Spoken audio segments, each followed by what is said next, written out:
दोस्तों आज हम बात करेंगे आईओटी के बारे में। आईओटी की फुल फॉर्म होती है इंटरनेट ऑफ थिंग्स।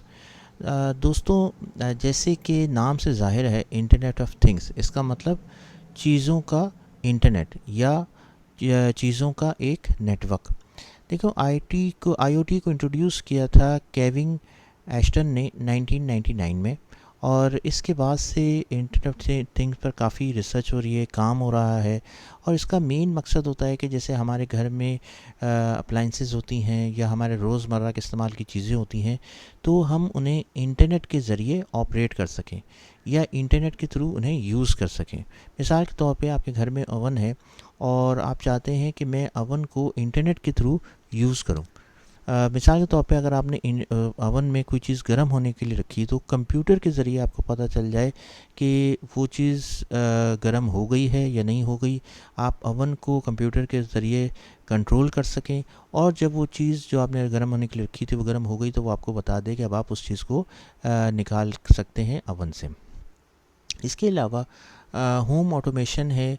ये पूरे कंप्लीट सिस्टम है, यानी आप इंटरनेट के ज़रिए अपने घर को मैनेज कर सकते हैं, कंट्रोल कर सकते हैं। जैसे डोर्स को लॉक कर सकते हैं। आप ऑफिस के अंदर बैठे हुए हैं, आपको पता चल जाएगा कि आपके घर के डोर्स लॉक हैं या नहीं हैं। आप ऑफिस में बैठे बैठे डोर्स को लॉक कर सकते हैं, ओपन कर सकते हैं। और इसके अलावा आईओटी का इस्तेमाल ट्रैफिक कंट्रोल में भी आजकल किया जा रहा है। आप अपनी रोज़मर्रा की चीज़ों को इंटरनेट पर ले आते हैं ताकि उसको हम आसानी के साथ इस्तेमाल कर सकें। हम अपने रोज़मर्रा के इस्तेमाल की चीज़ों को इंटरनेट के ज़रिए मज़ीद अपने कामों को आसान बना सकते हैं। यानी मिसाल के तौर पे आप सिर्फ एक बटन दबाएं और आपकी जो रोज़मर्रा के काम है, मिसाल के तौर पे वॉशिंग मशीन है, इलेक्ट्रिक ओवन है, केटल है, वो सब चीज़ें आप इंटरनेट के ज़रिए जो है आप उन तक पहुंच सकते हैं और उनको कंट्रोल कर सकते हैं।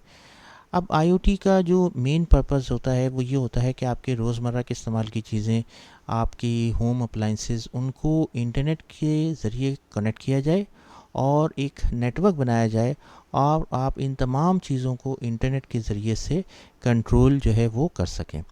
अब अगर हम बात करें इंटरनेट ऑफ थिंग्स के फ्यूचर के बारे में, तो इसका इस्तेमाल फ्यूचर में बहुत ज़्यादा है, इसका फ्यूचर बहुत ब्राइट है।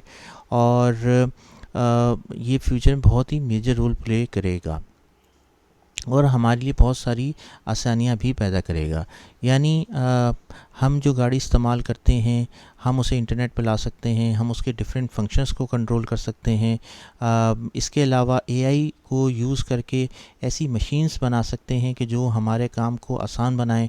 और हम ऐसे रोबोट्स बना सकते हैं जो कि हमारे रोज़मर्रा के इस्तेमाल के कामों को कर सकें और हम इंटरनेट के थ्रू इन्हें कंट्रोल कर सकें। दोस्तों, यहाँ पे इंटरनेट ऑफ थिंग्स के बारे में कुछ रिस्क भी हैं। मिसाल के तौर पे जो हैकर्स हैं वो आपके मिसाल के तौर पे घर को हैक कर सकते हैं, आपके डोर्स को अनलॉक कर सकते हैं हैक करके। इसके अलावा आपसे आपके सिस्टम को हैक करके आपसे पैसे मांग सकते हैं कि आपके सिस्टम को वापस करने के बाद आपसे पैसे लेंगे। तो इसमें बहुत सारे कुछ रिस्क भी इन्वॉल्व हैं, लेकिन आजकल कंपनीज इस तरह की टेक्नोलॉजी और इस तरह की रूल्स मुहैया करते हैं ताकि हम इन जो फ्रॉडलेंट एक्टिविटीज़ होती हैं या उन हैकर से हम बच सकते हैं।